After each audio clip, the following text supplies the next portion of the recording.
our days, sometimes wrapped in this illusion of our heads. We've been divorced from the body. Some things become too hard to face.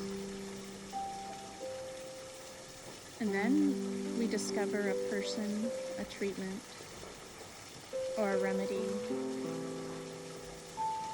a gift that allows us and forces us almost to stay grounded in our body.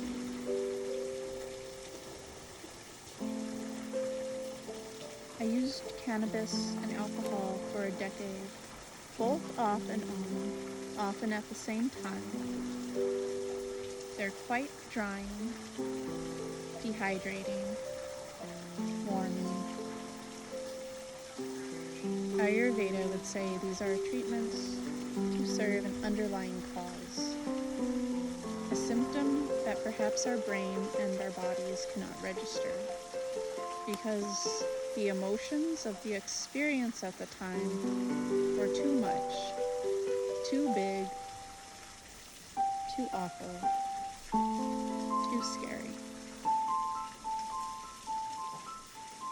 And so we use what we can find, whatever treatments that find us, that will help us cope when people or relationships failed us. In Ayurveda, there is this quality of Vata dosha, air and ether, space, movement, dryness, cold, variability, disbursement. Smoke and cannabis is very Vata energy, tapping one into their imagination, the spaciousness of becoming and possibilities, yet in a sense losing our touch with reality. The warmth from the fire ignites the energy of Pitta dosha.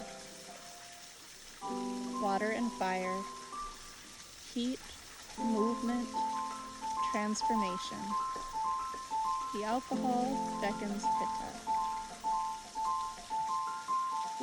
Perhaps as children we were left alone. We were left to cry it out, to face life singularly at a ripe young age, to face the vastness of the cosmos, Vata, by ourselves. The energy of fear is not something that we feel, it's become us. Anger is easier to recognize because the flames and isolation it ignites feels like power, like change. And then sadness, kapha, of water and earth, heaviness, cold, solid, wet, sets in, and we find that mire of depression, a sticky place, covering up, weighing us down when our bodies want to escape. Our minds already have, but the earth, her gravity holds us. When the network of the human field decided to let us go.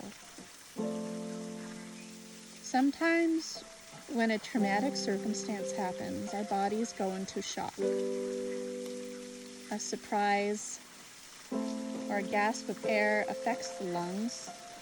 And dryness sets into the muscle tissue. The gasps get stored in the body and in the lungs, where they stay until a potent treatment emerges. An understanding friend, an herbal ally, a warm salt bath. And that gasp is finally set free. And the awakening of sobs, horror, terror, and despair. The unfairness of the situation breaks free. Out comes the dryness, fear, and shock of Vata. Out comes the inflamed anger and righteously so of Pitta. Out comes the wet, heavy despair and hopelessness of Kapha.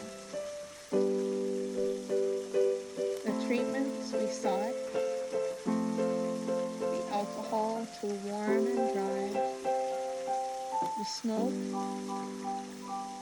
to dry and soothe become unneeded as the pillar of understanding and self-compassion becomes real. And we can rescue this inner child from whatever situation or story these old stuck emotions were playing. And change the story. Flip the script. Blow up the house. Destroy the villains. Be our own savior over and over until the memory bank changes and we can shift the samskaras of time and karma and no longer pass on these tired traditions, but learn to pass on the remedy.